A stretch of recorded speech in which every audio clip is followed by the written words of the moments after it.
Good morning, good morning. Welcome to Facebook Live. Also, if you listen to this later on YouTube, thank you for listening. I am Devin Albertson. Thank you for tuning in to my NFL show, where I talk about the top and bottom five teams in the league and my biggest five matchups as well. Should be interesting to see how this works today. And I am Devin Albertson. Thank you for tuning in. Follow me on Twitter at Devin Albertson. Hope everybody's having a good day. We'll just jump right into it. Top five in the league.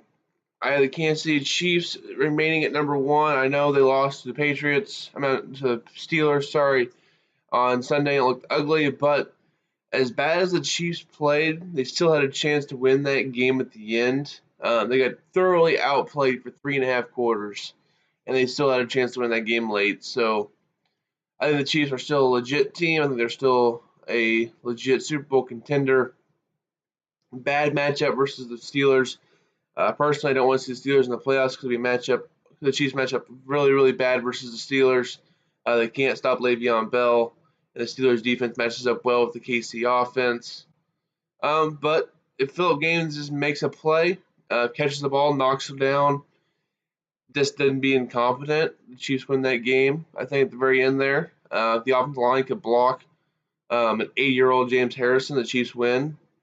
It's kind of the way that I see it right now. I don't blame Alex Smith for that loss just because he was under pressure from the get-go in that game. So much pressure up in his face, it's really hard to stay accurate. And I just don't blame Alex Smith for that because dang, there was a lot of pressure on him yesterday, and it was just really frustrating to see what he was supposed to do to stop everything from going wrong. Receivers dropping passes, running game was non-existent, so tough game for the Chiefs. They really miss Eric Berry. They tried to put Daniel Sorensen in his role, and it did not work. So we'll see what happens going forward. They do the Raiders this Thursday. I'll talk about that game here in a minute. But Chiefs still number one team in the NFL. Number two, the Philadelphia Eagles. They're just playing really well right now. Probably the best combo of an offense and defensive line in the NFL. Just beat the Carolina Panthers on Thursday Night Football.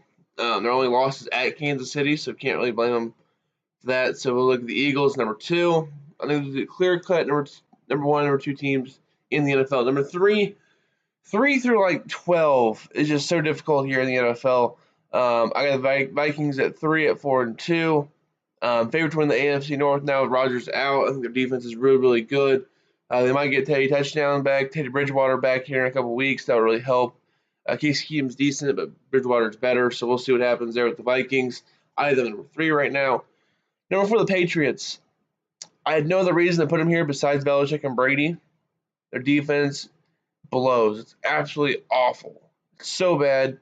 They should have lost to the Jets. A blown call on the touchdown by Seraphin Jenkins gave the Jets a touchback instead of a touchdown. So the Jets should have won that game. The Jets aren't very good, so I'm just not sold on the Patriots. They're playing awful at home this year. We'll see what happens here this next week versus the Falcons, but I'll get back to that in a minute. Number 5, the Carolina Panthers, weird team. Good wins at New England and Detroit. Home loss to the Saints. It's kind of a weird back and forth team. Losing to the Eagles is not a negative. They did say Luke Kuechly did not get a concussion, so that's good news for them. Of him there. Teams that I thought about putting in my top 5, the Steelers were definitely in there. That's about it that I have from the AFC, though. I just don't think there's any other really, really good teams in the AFC. Houston's close, I think, with Deshaun Watson. I still need a little bit more, maybe them beat a good team on the road that's not the Cleveland Browns because they've lost. So we'll see what happens with Houston. They're definitely a team to keep your eye on here later on. I think the Rams, Seahawks, Redskins, Saints, and Falcons are all within consideration for it. There's all certain things keep them out. Like the Steelers, they have some good wins this year, but they also have losses in Chicago and a blowout loss at home to the Jaguars. I don't understand which team is the real Steelers, the team that lost those 2 games, or is it the team that beat the Chiefs? I don't know. They need to be more consistent for me to put them in the top 5. And now, for my bottom 5 team, I had the Browns are the worst team. They're just bad. I can't explain how bad the Browns are. They probably belong on this list twice. The 49ers, not actually a bad team. just can't close out games. This is the first team in NFL history to lose 5 straight games by 3 points or less. Even the Chargers know that's impressive. They've been trying to do that for years, but the 49ers actually achieved it. They're a solid team. CJ Beathard also looked promising in that loss versus the Redskins, so we'll see what happens with the Niners moving forward. The Giants, I'm actually going to flip-flop them like Colts here real quick. I forgot to do that on this thing last night. I do have the Colts at number 3 and the Giants at number 4. The Colts, their only wins are against the Browns and the Niners. They didn't look very good versus the Titans on Monday Night Football. Just not a very good team without luck. So 2-4 out of the Colts. The Giants at 4. They're flat out bad, but they got a fluke win at Denver, I think. So I moved them up just for that win right there. That on the road in Denver dominated that game. I'll move the Giants up to 4 for that, but I'm cautious, a little bit pessimistic over the Giants this year. And number 5, the Baltimore Ravens. I know there's a few teams at 2-4, but the Ravens right now they're just not good. Their wins are against Cincinnati, Cleveland. Cincinnati with their old offensive coordinator, they couldn't move the ball. Cleveland, who's Cleveland, and Oakland without Derek Carr. So their 3 wins aren't impressive. Flacco is bad right now. Losses are to Jacksonville, Pittsburgh, and Chicago. 2 of them are ugly. The Jacksonville and Pittsburgh were ugly, and they gave the Chicago Mitch Trubisky, the rookie quarterback, his first road win. So we'll see what happens, but I don't think the Baltimore Ravens are really that good. The Chargers, the Dolphins, and the Cardinals also I think the Cardinals are kind of escaping this a little bit here. I don't think there's very many bad teams in the league right now. Once you get past really the bottom 3 teams, it's really hard to find an awful team in the league that can't come in and upset somebody every week, and even the 49ers could. So interesting to see how that works right there. Picks against the spread last year, I was 2-3, 2-3 straight up for the spread and just straight up picks. I had Philly plus 3.5 over Carolina. They won by 5, so good job for Philadelphia there. I had Green Bay minus 3 over Minnesota, and then Aaron Rodgers died, so that's not good for me or him, really. So I lost that game. I had Detroit plus 4.5 over New Orleans. New Orleans came out and just dominated that game, won 52-38, so I was wrong there. I had KC minus 4 over Pitt. Pitt won, so those are my 3 losses there back-to-back. But I also had the Rams plus 2.5 over Jacksonville, and they won by 10. So thank you to the Rams and the Eagles for covering the spreads this week that I picked. We'll go to my picks now.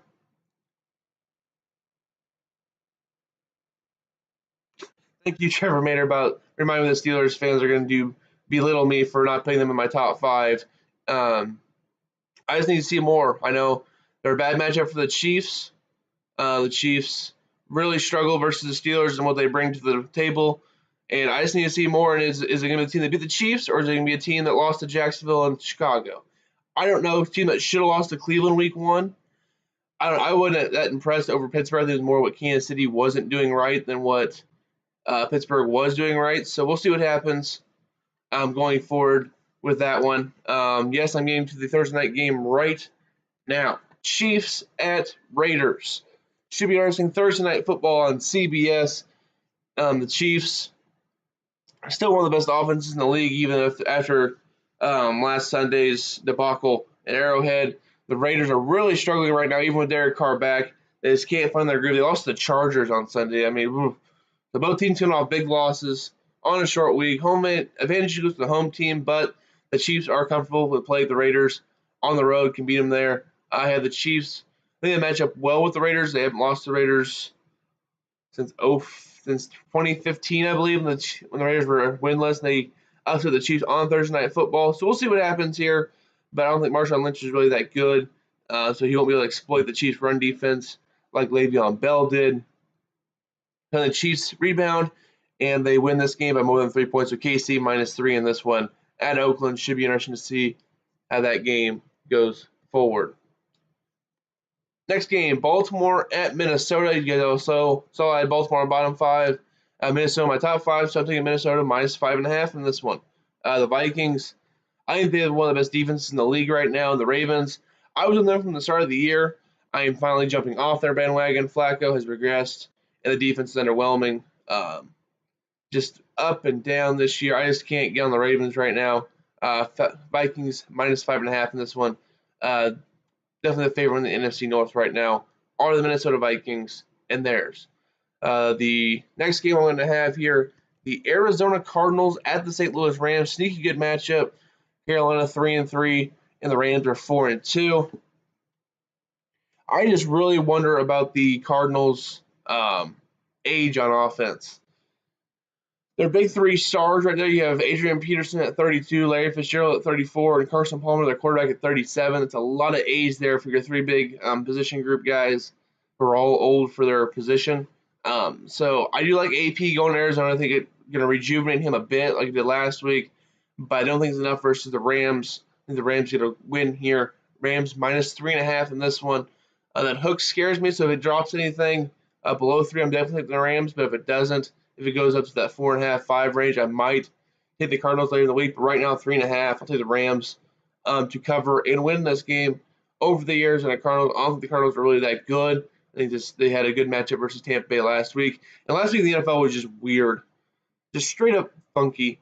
I mean, you have the Jets almost beating the Patriots, the Chiefs getting dominated by the Steelers, the Giants beating up on the Broncos, the Dolphins coming back beating the Falcons. I mean, every other game was like, what is going on in the NFL right now? Because no one actually knows which team's going to show up in the NFL these days. So we'll see what happens. Next game is probably the best marquee matchup of the weekend. The Falcons at the Patriots.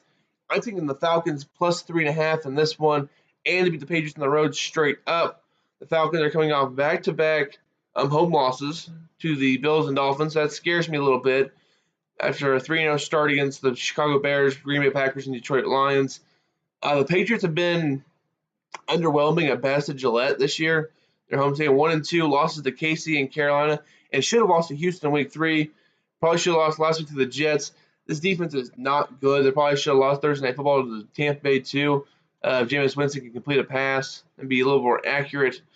I don't think the Patriots defense is very good. It's a bad matchup to stop the Falcons offense. I think the Falcons need to get revenge for Super Bowl loss. High scoring game. The over-under is 54.5. Probably think the over on that as well. I love this line at 3.5. Not as much if it drops below 3. So I'm thinking right now the Falcons minus 3.5 at New England. New England's home field, not as important now as it has been in the past. Give me the Falcons minus 3.5 in Gillette. I think they'll be able to pull the upset off over Brady and Belichick. Get a little bit of revenge for last year's Super Bowl loss. Next up, Redskins at Eagles. Final game of the week. This is a Monday night game. The Falcons Patriots are a Sunday night game. This is a Monday night football game. NFC East rivalry. Eagles are on a roll. I think they're better on both sides of the line. Eagles win by a touchdown. Eagles minus 5 in this one. They win this game and they take a stranglehold on the NFC East. Should be a fun game to watch though, because Redskins are improved from last year. Cousins versus Wentz matchup should be a fun one to watch in this one. So, you may have any more questions that you want me to answer, I will gladly do so. I want to thank my mom and Trevor for asking questions on here. Hope I answered them. So yeah, I am waiting for the Steeler fans to come at me for not putting them in my top 5 because they beat the Chiefs. In their head, it's a good win. I'm not gonna lie, it's a great win for Pittsburgh, but I don't know if it negates their bad losses to Jacksonville and Chicago. So Chicago with Mike Glennon, by the way. Mike Glennon at quarterback beats you, and you're what I just can't right now. They should have lost to the Browns week 1. So we'll see what happens with the Steelers. If they play well this week, they have to get more consideration. And also, the gap as I said earlier, between 3 and like 10 in the league is not high. I mean, even Kansas City feel like they have off days, but geez, there's so much parity in the league right now. It's gonna be hard to sort out for the next few weeks. There's so many teams between 4-2 and 2-4 in this league. To figure out who's actually good and who's a pretender. So we'll see what happens going forward. But there's my top 5 being the Chiefs, Eagles, Vikings, Patriots, and Panthers. Also, if it comes to the playoffs, I hope the Chiefs get the 1 seed and the Patriots Steelers get the 2-3, because that way the Steelers, if they win, they have to play the Patriots week in the playoffs. The Patriots will match up well with the Steelers, beat the Steelers. Hopefully the Chiefs get the AFC Championship game versus Patriots. They match up well with New England. So we'll see what happens. In this game, Chiefs need to beat Oakland this week to keep that lead in the AFC. So we'll see what happens. I want to thank everybody for tuning in today. I hope everybody has a great rest of your day. I am Devin Albertson signing off for Facebook Live on my NFL show. Hope everybody has a great day here on a Tuesday.